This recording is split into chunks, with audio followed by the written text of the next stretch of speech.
voices of his classmates served as a sad reminder of just how much life Troy Douglas still had to live. He should be here. I mean, I don't know what else to say. He's just an amazing little boy, and he should still be here. Our friendship will take flight on the wings of a butterfly. The 8-year-old was remembered at his school during a vigil attended by friends, family, teachers, and classmates. William Paca Elementary, they say, is where Troy's smile was the brightest and where he laughed the hardest. The best thing I remember about Troy is his sense of humor. He had a wonderful sense of humor, and he was so funny that sometimes I didn't know if I should laugh or reprimand him. I will miss calling his name and him just looking at me, and I'll never forget his beautiful smile. He would write a lot about how much he loved playing football with his brother, and he loved being with his sister, and he loved riding bikes, and you just got this sense when you read Troy's work that he was a kid who just loved being a kid. The pictures The blessing of the Lord and the prayers were organized to celebrate Troy's life and to help lift up and support his family. There are still so many unanswered questions. His mother, especially, is grieving. We thank y'all, everybody from the community, everyone who did what they could do to try to save Troy, and I just appreciate it. Thank you. Say what you wanna say, and let the words fall out. Honestly, no. I don't want the bad memories. I want the good, the happy, the funny Troy, all the good stuff. I don't want the sad or the last goodbyes, or there's never a goodbye. We're going to see him again. Just wanna see you. Just wanna see you. I wanna see you be great.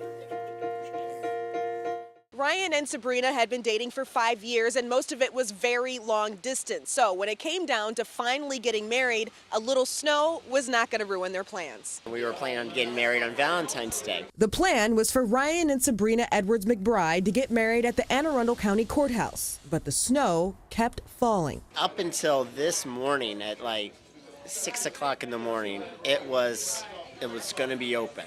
And then I checked the weather report, and they said it was closed at 6:30 in the morning. And we're like, oh my gosh, what do we want to do? Ryan and Sabrina met in England, and the romance grew for 5.5 years, with Ryan here in Maryland and Sabrina in the UK.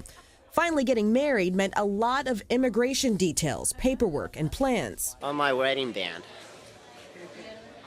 I put the date we were going to get married on. It's Valentine's Day, and that was kind of the romantic thing we had in mind. As Ryan said, it's been a long time coming, so we were really looking forward to it being today. So they got busy making it happen. Ryan's pastor agreed to do the ceremony on short notice, and they called the little Annapolis bed and breakfast where they planned to spend their wedding night. I got a call, at like 7:15 this morning, and he said, can you help me out? The courthouse is closed, and we don't have a place to get married. Quickly, they put up some easy decorations and got champagne, flowers, and chocolate-covered strawberries. Ryan and Sabrina appropriately showed up in their snowproof wellies. We were obviously worried we wouldn't get actually to Annapolis today, but it's all worked out. It's worked out better than we hoped it could have. I couldn't have planned it to be this great.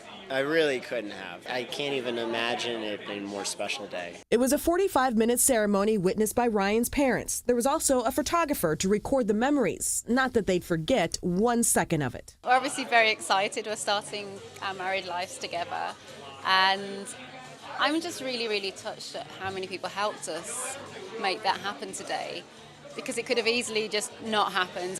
The newlyweds plan to start off their married lives in Maryland. Their next step is finding the perfect home. Reporting in Annapolis, Kai Reed, WBAL, TV 11 News. Well, Boston, just like Baltimore, is a very old city, and if you like history, the Granary Burial Ground along the Freedom Trail is a must-stop. Along the Freedom Trail, there is much to see. On the Boston Harbor, a familiar sight. While Baltimore has the tall ship Constellation, this floating history museum is the USS Constitution.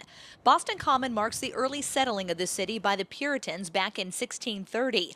Pure fun across the street, an ice rink sits in the shadows of the new Massachusetts State House. You can see where the lanterns were hung for that midnight ride of Paul Revere, where the decision was made to host the Boston Tea Party. But one of the most popular stops on the trail is the old Granary Burying Ground. It's in the middle of downtown Boston. Only 2,000 or so visible gravestones, but it's believed over 9,000 are buried here, including many famous revolutionary figures. I often spend a significant portion of my tours here at the old Granary Burial Ground because so many famous American patriots are buried here. This is the grave of John Hancock. Hancock was the first ever governor of the state of Massachusetts. And the key signer of the Declaration of Independence.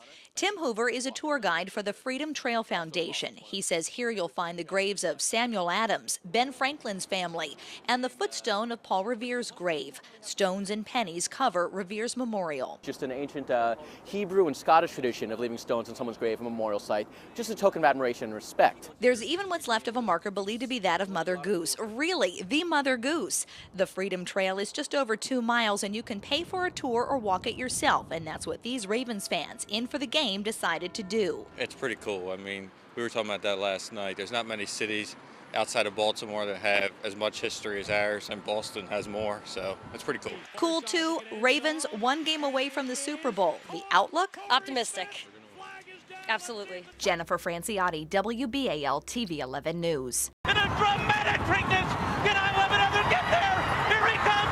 Here's the wire. I'll let another get it. Not much more thrilling than the end of a horse race. They're off in the Preakness. But what about the start? A horse can't guarantee victory up front, but the race sure can be lost out of the gate. Everything looks so calm and collected on this side of the starting gate, but what it takes to get these magnificent animals into the gate and ready to run when that buzzer sounds, there's a whole lot of teamwork involved.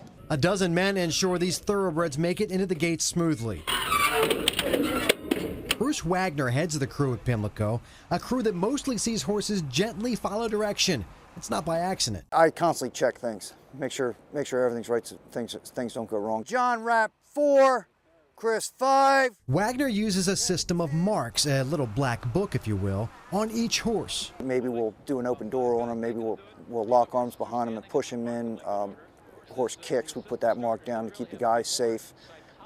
Just little different things that we pick up on horses. Count on, Chris! No good, I'm no good. We're going to 5. Of course, when dealing with animals, one never truly knows. Chris Campitelli grew up in the game, the son of successful Maryland horse trainers. His love for horse racing has him using his Ivy League education and ignoring the danger to put horses in the gates for a living. Campitelli wore a camera for us and takes you now inside the gate with a horse that doesn't much want to go. No good, no good, no good, no, no, no, no, no, no, no, no, no, no, no, no. Hey, guys. No good, I'm no good. We got no rider. No. You good? Yeah. All right. No. An intense moment, but at least the Kevlar vests were not tested. All the guys that work out here have been kicked. You get bitten on a daily basis. And when a horse goes to headbutt you or something like that, these vests really do come in handy. You went to college for 4 years at Cornell Ivy League school, and you're working with us? That's scary, huh? Really? You look like Iron Man. I know, that's what everybody says. Good-natured ribbing, a sign of respect at Pimlico. It's like a family. Everybody get along. We watch each other back. It's like brothers, all brothers. And when the brothers load the horses, Bruce Wagner hits the button, leaving the rest up to the men and women on their steeds. You don't second guess yourself. Once I hit that button and release those doors, that's it. For the first time in my 8 years here, we're allowed into a Maryland basketball practice, but it's not to cover hoops. Instead, we're here to learn about zacking. I'm zacking. Maybe not as big as T-bowing, but zacking catches on in College Park and beyond. And I think that's kind of where the zacking's gone, and he wants to be an inspiration for everybody to keep fighting. He's just one of the tough kids that you don't see every day. Maryland freshman Zach Lederer, one of the Terps team managers, battles brain cancer for the second time in his life. After coming out of surgery last month at Johns Hopkins, Lederer struck the now iconic pose to let all his friends and family know he's fine. So when I'm coming out of surgery, my one thought is, I hope that nobody's worried about me. Obviously, I'm sure people are, but I hope to God that they're not worried about me. And the first thing I did was I said, Dad, take a picture of me. And I, do the pose. In my mind, the only thing I wanted to do was get the point across that if you were at all worried that Zachary Lederer was going to be okay coming out of the surgery, I wanted to make it very clear that, here I am strong as ever, and I feel great. Some people say. Zacking caught on as a source of inspiration around the country, from the infirmed to the famous. Zacking grows, and showing vision and composure well beyond his years, well, Zach ran with it. There's 7-year-olds and 9-year-olds and 4-year-olds in the hospitals with cancer right now, fighting day to day. And whether you want to talk about it or not, at your dinner table, it's going on. So what I hope that this Zacking and all this is coming up, I hope it just brings awareness. Zach also calls the cancer, incredibly, a blessing. Another chance to prove his worth. Who am I not to fight? Who am I not to be strong? Relentless determination in the face of one's own mortality. Here's to Zacking, going global. In College Park, Pete Gilbert, WBAL, TV 11 Sports.